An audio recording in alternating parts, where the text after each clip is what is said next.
Hello everybody and welcome.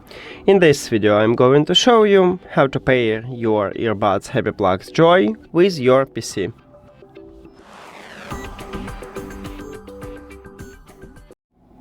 You have to start by click one time the Windows button on your keyboard and then write Bluetooth. If you see Bluetooth another devices line, you need to press this line or click Enter. Now, at the right top, we have a button Add Device. Press this button. If you have Windows 10, you will have this button at the top. In this window, you need to select Bluetooth.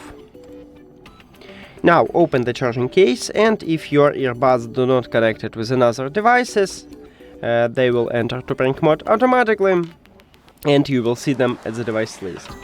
If your earbuds connected with another device, you need to disconnect it or unpair. After that, click at your headphones at the device list and click Done. We did it! Thank you for watching this video. If you found it helpful, please consider subscribing to the channel and leave the like on the video. See you later!